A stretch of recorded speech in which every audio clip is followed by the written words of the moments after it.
그래서 이런 얘기를 늘 들어두면 그것이 미리 들어두는 얘기고, 이런 것을 들어두면 그것이 사랑하는 자들이 되어서 엄마의 잔소리를 듣는 자들이 되어서 기억할 것이 있는 사랑하는 자들인 줄 믿습니다. 믿음은 새로운 해석이 아니라 이미 주신 헤세드 언약의 말씀을 끝까지 붙드는 해석입니다. 자기의 경건하지 않은 정욕이라고 했는데 정욕은 경건할 수 없잖아요.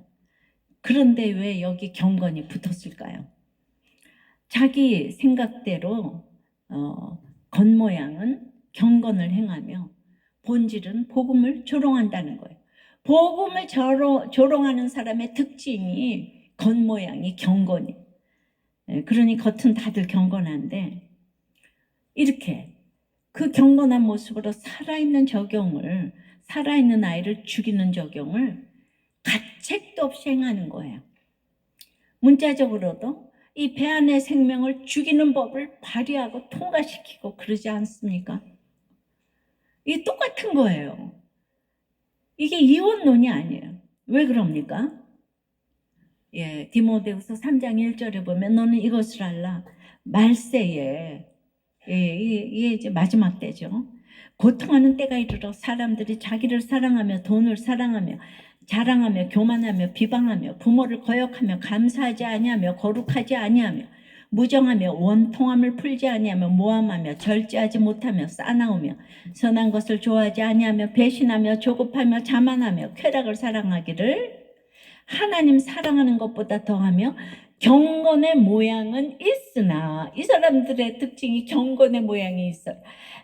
나 경건의 능력을 부인하니 이 같은 자들에게서 내가 돌아서라. 경건의 모양이 있는데 왜 능력이 없을까요? 이 경건의 모양은 오늘 1절부터 보니까 자기를 사랑하는 걸로 시작하네요. 그리고 그 자기를 사랑하는 것은 돈을 사랑하는 것으로 이어지고, 돈을 사랑하면 자랑이 저절로 나온다. 이 모든 순서가 고통으로 가는 순서예요. 선악과 먹고 죄가 들어온 이 땅의 세계는 다 내가 옳고 당신이 틀리기 때문에 그때부터 여자는 뱀 탓, 하고 이제 남자는 여자 탓을 하고, 그리고 그렇게 뼈 중에 뼈, 살 중에 살이라고 했던 이 부부가 서로 탓을 하고, 가인이 혼자 있을 때 모르다가 아벨을 낳으니까 아벨을 죽였죠. 시기 질투해가지고. 그러니까 이 선악과 먹고 식구들도 비방하고 저절로 이어지는 자기를 사랑하고 돈을 사랑하고 자랑하고 교만하며 비방함, 이어지는 스토리에서 벗어날 자가 없는 거예요. 그래서 하나님이 여자가 임신하여 상고의 고통을 치르게 하셨죠. 그러니까 내 안에, 내 뱃속에 내 자녀가 있잖아요. 그러니 이게 나예요. 자녀는 나예요. 그래서 너무 사랑하니까 그때부터 그냥 고통이 시작이 되는 거예요. 너무 사랑하기 때문에 이제 너무 고통스러워서 살인 중에는 존속살인이 압도적으로 많아요. 내 자신이잖아. 자녀가 내 자신이기, 잘 되면 교만하고 안 되면 이제 원통하고, 잘 되면 교만해서 자랑하다가 더 잘 된 사람 보면 비방을 해요. 부모와 고통의 관계라 이렇게 사랑받고 자란 자녀들은 거역을 합니다. 이어지는 행동들이 다 읽어보세요. 맞아요. 자녀는요, 이쁘면 하루 종일 들여다봐도 지루하지가 않아요. 하늘에서 내려왔나 땅에서 솟았나. 할머니 할아버지 되면 그냥 다 손주 보는 재미에 뭐 다 시름을 잊어요. 성탄행 사역에 수많은 아이들이 나와도 내 아이는 그냥 금세 찾아. 그리고 다른 거 하나도 안 봐. 내 아이만 쳐다보다가 끝나면 데리고 가. 그냥 이타적이라는 건 없어요. 그냥 아이들 대하는 거 보고 끝까지 남아서 보는 사람이 없어요. 그래서 자녀들을 데리고 우쭈쭈 하다가 배신을 당하는 것이 고통인 거예요. 왜냐하면 너무 품질이 좋으면 예수 안 믿어도 다 통과거든.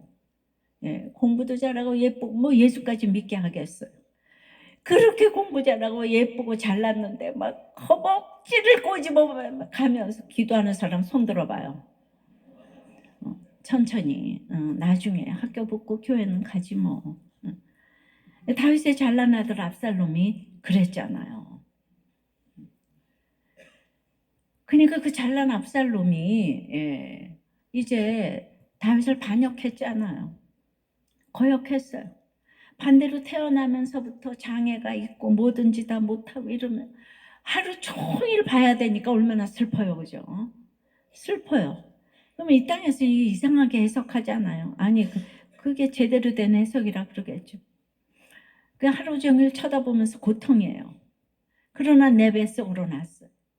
우리는 이러나 저러나 고통이에요. 잘난 자녀는 예수 안 믿어서 고통이고 또 아픈 자녀는 걔보다는 우리 부모가 더 아파. 그래서 이 땅에서 힘들어서 이렇게 예수를 믿게 되는 이 일이 훨씬 프로테이지가 많은 거. 예. 고통은 잠깐이고 믿음은 영원하기 때문에 이 땅에서 아무리 힘들어도 예수 믿게 하는 고통이 되시기를 축원합니다. 예. 우리 인생이 짧잖아요. 사람은 이기적이라 누구도 여기서 예외가 될 수 없어요. 그러니까 이런 얘기를 이제 들으면 여러분들이 날마다 듣게 되면 약간은 객관적이 될 수가 있어요. 잘난 자녀 가지고 교만하지 않고 또 힘든 자녀 가지고 열등감이 안 들어요. 왜냐하면 내가 난 게 아니고 하나님의 자녀잖아요. 하나님의 자녀. 난 청직이잖아요. 그죠? 예. 근데 내 건 줄 알고 그렇게 교만하고 열등감 들고 그러죠. 이런 말을 미리 두어야 불신결혼도 안 하고 세상 쾌락으로 가지도 않죠. 갔다고 해도 기억할 말이 있게 돌아올 수 있는 거예요. 이런 말을 아무리 날마다 들어서 기억해도 부족하지가 않은 거예요.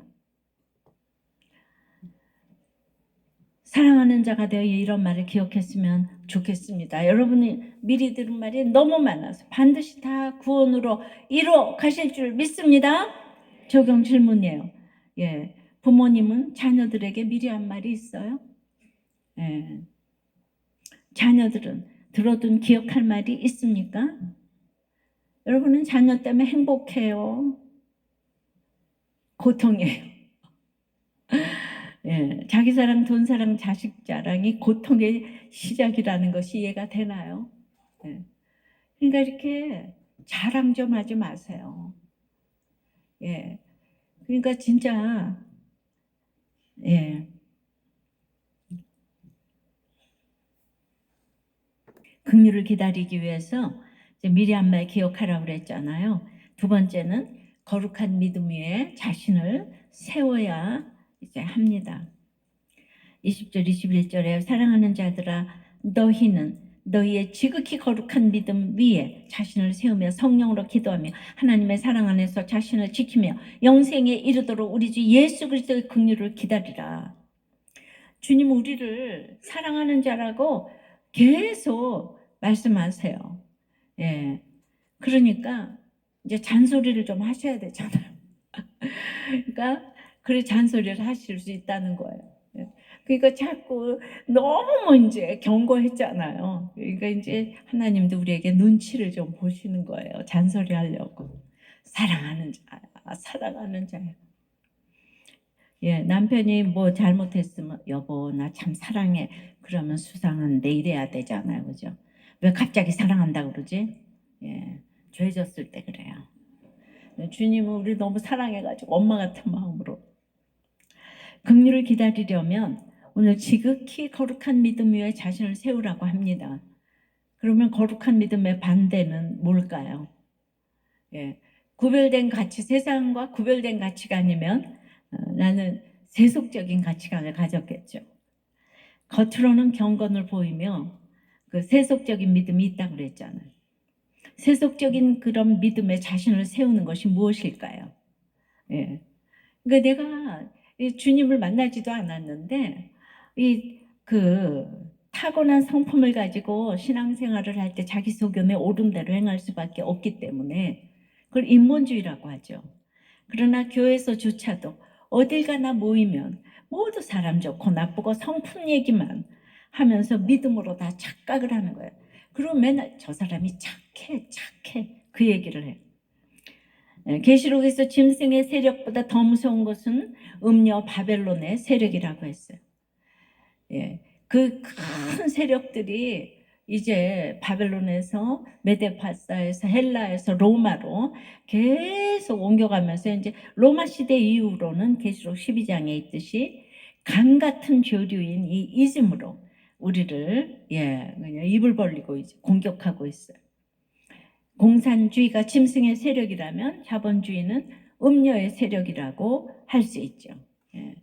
음녀가 짐승을 잡아먹었죠, 그죠? 자본주의가 사실 이긴 것처럼 사조가 바뀌고 맨날 잡아먹히고 가고 인본주의, 물질주의, 공산주의, 성공주의, 즉 휴머니즘, 커뮤니즘 등 이즘은 다 같은 세력이고 종류가 다른 우상이에요. 하나님이 없으면 다 똑같아요. 세상은 이런 이즘, 무슨 죄를 넘어서고 도덕을 넘어서는 구원이 있다는 것을 몰라요. 근데 하나님은 계시록에서도 보듯이 이 짐승과 음녀를 알맞게 주셔서 우리를 심판하시는 거예요.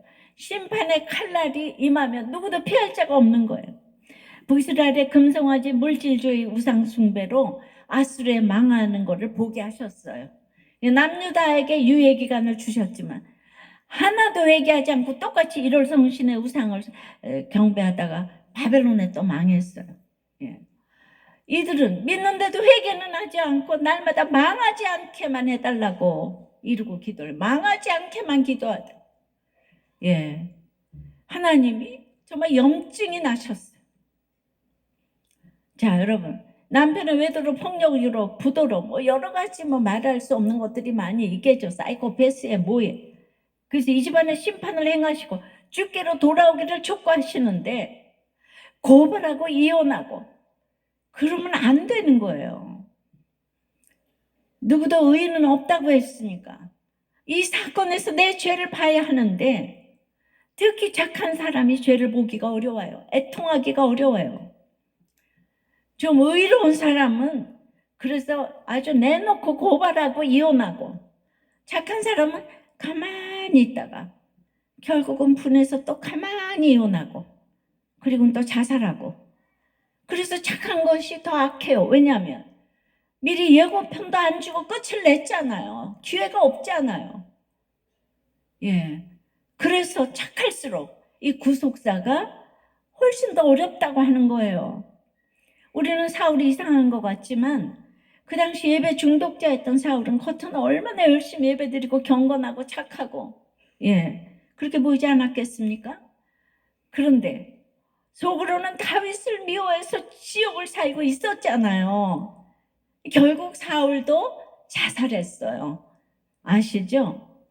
지극히 거룩한 믿음의 정의는 그러니까 뭐예요? 세속사냐 구속사냐. 진짜 기복과 팔복의 차이인데 어떤 행위보다는 어떤 경우도 당신이라보다 옳다고 인정하는 것이 지극히 거룩한 믿음인 거예요.